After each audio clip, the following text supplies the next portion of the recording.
India में जैसे ही जैसे यूपीआई बहुत फेमस हो रहा है, आप सभी को पता है कि यूपीआई ऑन क्रेडिट मतलब क्रेडिट कार्ड आपको यूपीआई फॉर्म में भी मिल रहा है। बहुत सारे पॉपुलर ऐप लॉन्च हो रहे हैं, उनमें से एक पॉपुलर ऐप है कीवी। हमने उसका एक क्रेडिट कार्ड अप्लाई किया था, हमें वो कार्ड मिल गया है। तो आज के वीडियो में हम आपको बताएंगे कि कीवी का yes bank powered credit card आपको कैसे मिल सकता है, अप्लाई करने का क्या प्रोसेस है, क्या एलिजिबिलिटी क्राइटेरिया है, हमें कैसे मिला ये कार्ड, और उनकी जो एक स्पेशल प्रीमियम सर्विस है कीवी नियॉन, उसके बारे में भी हम आपको इस वीडियो में बताने वाले हैं। वो सर्विस इस टाइम आपको फ्री ऑफ कॉस्ट मिल सकती है, जबकि उसका चार्जेस है 1000 रुपीज़।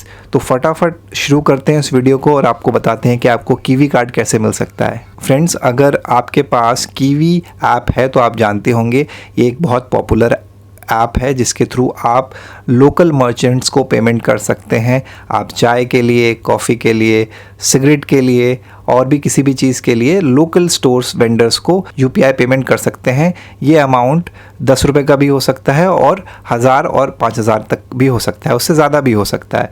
तो उनका एक बहुत ही पॉपुलर क्रेडिट कार्ड था जो कि एक्सिस बैंक पावर्ड था। अभी कुछ टाइम पहले उन्होंने येस बैंक के साथ भी ऑनबोर्डिंग स्टार्ट की है। को पावर्ड क्रेडिट कार्ड है। बस यहाँ पर कुछ चीज़ें जो अच्छी है वो उसकी ये है कि in most of the transaction जब आप इस ऐप को यूज़ करते हैं तो आपको कुछ ना कुछ पॉइंट्स मिलते हैं जिनको आप फर्दर रिडीम कर सकते हैं और वो आप डायरेक्ट आपके बैंक में ट्रांसफ़र हो जाते हैं। मैं लगभग लास्ट ईयर से कीवी का ऐप यूज़ कर रहा हूँ। लास्ट ईयर मैंने एक्सिस बैंक का एक क्रेडिट कार्ड कीवी के प्लेटफॉर्म से अप्लाई किया था जो हमें नहीं मिल पाया था। इस साल हमने yes bank powered credit card apply किया, कार्ड हमें मिल गया है और हमें मिली है नियॉन सर्विस कीवी की। तो इस पूरे प्रोसेस में मैं आपके साथ कार्ड अप्लाई करने के बारे में पूरी इन्फॉर्मेशन दूंगा और आपको ये भी बताऊंगा कि जो कीवी की नियॉन सर्विस है उसमें क्या क्या बेनिफिट आपको मिलेंगे अगर ये कार्ड आपको मिल जाता है। अगर ये कार्ड नहीं मिलता है आपको अक्टूबर 30 से पहले, तो हो सकता है नवंबर या दिसंबर में जब आप इस कार्ड को दोबारा अप्लाई करते हैं तो आपको नियॉन सर्विस के लिए पैसे देने पड़े, क्योंकि टर्म्स एंड कंडीशन यहाँ पे यही बताई जा रही है कि जुलाई से लेके 30 अक्टूबर तक आपको नियॉन सर्विस इस क्रेडिट कार्ड के साथ फ्री ऑफ कॉस्ट दी जा रही है। अगर आपके पास भी कीवी ऐप है तो आप सबसे पहले उस ऐप को लेटेस्ट वर्जन पर अपडेट कर लीजिएगा। आप जैसे ही आप अपडेट करेंगे, अगर आपके पास ऑफ़र वो शो करते हैं तो आपको फर्स्ट पेज पे ऑफ़र दिखेगा जहाँ पे लिखा होगा the most rewarding credit card. Most rewarding इसलिए बोला जा रहा है, मैं आपको बता दूँ, इस कार्ड की सबसे अच्छी बात यह है कि अगर ये कार्ड आपको मिलता है तो आपको स्कैन एंड पे करने पर 2% का कैशबैक मिलेगा। मतलब आप 100 रुपये या 200 रुपये किसी को भेजते हैं तो 2 से 4 रुपये कैशबैक आपको मिलेगा। और अगर आप इस कार्ड से ऑनलाइन परचेज़ करेंगे तो आपको 0.5% कैशबैक मिलेगा। मतलब आप इस कार्ड को और किसी मर्चेंट पर यूज़ करते हैं या इनके क्रेडिट कार्ड को, जो कि एक रुपए वेरिएंट होगा, क्योंकि यूपीआई पे जो फैसिलिटी है क्रेडिट कार्ड की वो रुपए वेरिएंट पर है और रुपए वेरिएंट के क्रेडिट कार्ड आजकल मोस्ट ऑफ द पीपल के पास हैं। या आपके पास कोई अगर प्राइमरी कार्ड है तो उस पर भी आपको रुपए क्रेडिट कार्ड दे दिया जा रहा है। तो आप इस क्रेडिट कार्ड को अगर दूसरे ऐप पे यूज़ करते हैं तो आप यूज़ कर पाएंगे, वहाँ पर आपको 0.5% का कैशबैक देखने को मिलेगा। आगे मैं आपको बताऊंगा कि इसमें जो माइलस्टोन परचेजेस हैं, मतलब माइलस्टोन पे पहुँचने के बाद आपका जो एक कैशबैक रिवॉर्ड का जो टियर है 2% से 3%, 4% और 5% तक जाएगा। तो आगे हम इसकी पूरी इन्फॉर्मेशन आपको देंगे। अभी हम जान लेते हैं इसका प्रोसेस क्या है। तो अगर आपको वहाँ पे बैनर दिखेगा तो आप वहाँ से अप्लाई कर सकते हैं, जहाँ पे आपको साफ साफ दिख रहा होगा कि life time free credit card है।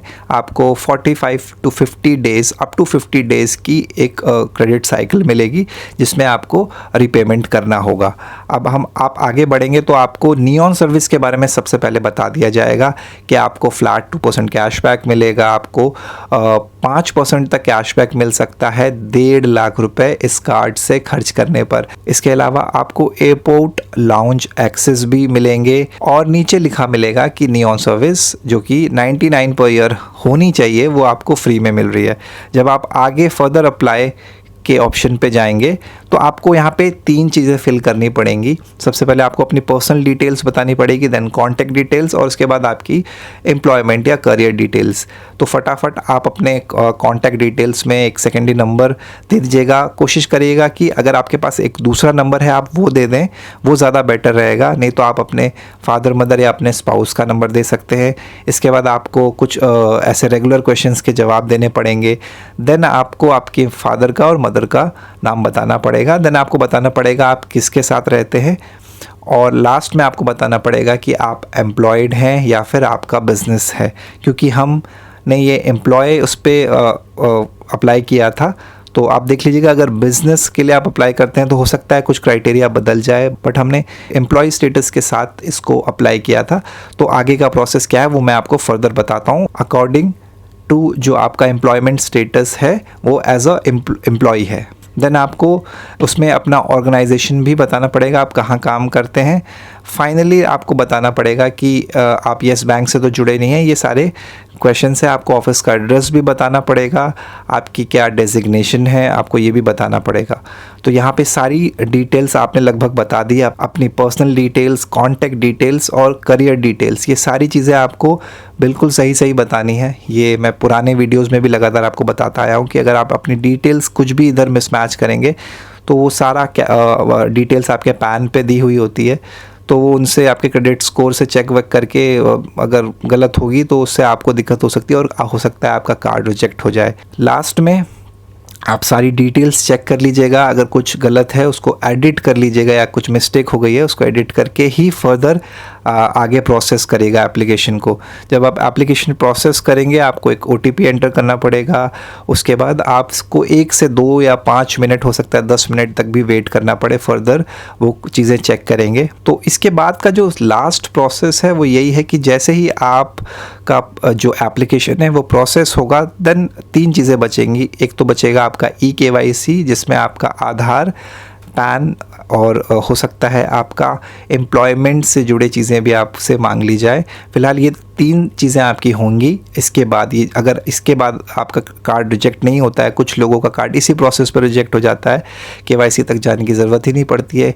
हो सकता है उनका क्रेडिट स्कोर सही ना हो, तो वो खुद ही डिटेक्ट कर लेते हैं आजकल, क्योंकि फ़ोन नंबर से भी, अगर आपने कभी क्रेड यूज़ किया है तो आप जानते होंगे कि आप जैसे अपना फ़ोन नंबर डालते हैं वहाँ पे ऑटोमेटिकली कभी कभार आपका पैन डिटेक्ट कर लेता है। तो नेक्स्ट प्रोसेस में आपको अपना आधार फिल करना है। आपको आधार की वेबसाइट पे जाएंगे, आप अपना आधार फिल करेंगे, OTP डालेंगे, आपका आधार E-वेरीफाई हो जाएगा। उसके बाद फर्दर जो लास्ट स्टेप है वो है KYC का। इसमें आपकी एक वीडियो KYC होगी। आपको वर्किंग डेज़ में एक रिप्रेजेंटेटिव से बात करनी होगी। वहाँ पे आपको उनका पैन कार्ड, वो आपका पैन कार्ड देखेंगे, कुछ डिटेल्स आपसे पूछेंगे, क्रॉस चेक होगा, आपसे कुछ डिटेल्स पूछी जाएंगी, आप कहाँ काम करते हैं, आपका नाम, ये सारी चीज़ें आपसे पूछी जाएंगी। और उसके बाद ये फ़ोन कट जाएगा और आपसे बोला जाएगा कि 2 से 5 दिन के अंदर आपको कार्ड से रिलेटेड इन्फॉर्मेशन मिल जाएगी। तो अगर आप कार्ड अप्लाई करने के बाद वापस कीवी ऐप पे आएंगे तो आपको दिख रहा होगा कि कीवी ऐप ऐसा बोलता है कि 72 आवर्स के अंदर आपके जो कार्ड का पूरा प्रोसेस है वो बता दिया जाएगा। बट मैं आपको बता दूं, कार्ड का पूरा प्रोसेस कंप्लीट होने में हमारा एटलीस्ट 7 वर्किंग डेज़ लगा। मतलब टोटल अगर हम काउंट करें तो 10 दिन के आसपास लगे, but all in all I think 7 working day के बाद ये कार्ड हमें मिला है। तो यहाँ पे आपको गौर करना है कि आपको थोड़ा वेट करना पड़ सकता है। आप दोबारा अप्लाई मत करिएगा कार्ड। आप वैसे वो अप्लाई करने का ऑप्शन नहीं देगा, लेकिन फिर भी अगर दिखता है तो आप अप्लाई मत करिएगा। आप फर्दर कीवी को मेल कर सकते हैं, उन्हें बता सकते हैं, वो प्रोसेस कर देंगे। बट यहाँ पे बोल तो ये रहे हैं कि 3 दिन लगेगा, 72 आवर्स, बट 10 दिन लग सकते हैं, 7 दिन भी लग सकते हैं। और आई डोंट नो, PNB का मेरा क्रेडिट कार्ड तो 1 महीने बाद आया था, 1 महीना लग गया था उसमें, तो 1 महीना भी लग सकता है। तो उसमें आपको वेट करना पड़ेगा। यहाँ लास्ट में मैंने जैसे आपसे वादा किया था, मैं आपको बताऊंगा कि आपको यहाँ पे लाउंज एक्सेस कैसे मिलेगा और जो कैशबैक की जो अलग अलग इनके टियर है, कैटेगरी है, वो कैसे मिलेगी। तो जिस कार्ड से अगर आप जैसे ही 50,000 खर्च करते हैं तो जो आपका टियर है वो 3% हो जाएगा, मतलब जो 2% का कैशबैक आपको रेगुलर स्कैनर पे मिलेगा ही, और 0.5% का कैशबैक आपको ऑनलाइन ट्रांजैक्शंस पे मिलेगा। लेकिन जैसे ही आप इस कार्ड से दोनों में मिलाकर 50,000 रुपये खर्च कर लेंगे, आपका कैशबैक का टियर 3% हो जाएगा और आपको टोटल खर्चे पे 3% का कैशबैक मिलेगा, और जो रिमेनिंग कैशबैक होगा वो नेक्स्ट मंथ आपको ऐड कर दिया जाएगा। और इसी टियर पे पहुंचते ही आपको एक एयरपोर्ट लाउंज एक्सेस भी मिल जाएगा। नेक्स्ट, जैसे ही आप 1 लाख रुपए खर्च करते हैं इस कार्ड से, आपका जो कैशबैक टियर है वो 4% पे पहुंच जाएगा, और फिर वही होगा कि जो रिमेनिंग कैशबैक जो आपको नहीं मिला है 4% पे पहुंचने के बाद, वो नेक्स्ट मंथ पे ऐड हो जाएगा और आपका एयरपोर्ट लाउंज एक्सेस का एक और वो ओपन हो जाएगा। और फाइनली जैसे ही आप 1.5 लाख पे पहुंचेंगे, आपको पूरे 1.5 लाख पे 5% का कैशबैक होगा। जो भी शॉर्टफॉल होगा वो नेक्स्ट मंथ पे आपको ऐड कर दिया जाएगा और एक और एयरपोर्ट लाउंज एक्सेस आपको मिलेगा, जैसा कि इस कार्ड पे बताया गया है। क्योंकि अब हम इस कार्ड को यूज़ करेंगे तो ये सारी चीज़ें, सारी इन्फॉर्मेशन फर्दर आपको फ्यूचर में इससे रिलेटेड वीडियो ज़रूर मिलेगी। अभी के लिए कार्ड मुझे सही लग रहा है क्योंकि 5% का कैशबैक आपको दे रहा है, बट इन्होंने अलग चीज़ की है ये इसी तरह से कि आप ज़्यादा खर्च करेंगे तो आपको ज़्यादा बेनिफिट मिलेगा। तो ये कार्ड क्या आप अप्लाई करेंगे, कमेंट बॉक्स में ज़रूर बताइएगा। अगर आपके पास एक क्रेडिट कार्ड है, काफ़ी टाइम से आप यूज़ कर रहे हैं, तो कमेंट बॉक्स में बताइएगा कितनी लिमिट मिली आपको, ये भी मुझे बताइएगा। बाकी अगर आप वन कार्ड अप्लाई करना चाहते हैं तो डिस्क्रिप्शन बॉक्स में उसका लिंक दिया हुआ है। अमेक्स कार्ड का भी लिंक मैंने डिस्क्रिप्शन बॉक्स में दिया है, आप वहाँ से जाके उन कार्ड को अप्लाई कर सकते हैं। मिलता हूँ आपसे नेक्स्ट वीडियो में, तब तक के लिए अपना ख्याल रखिए। पीस।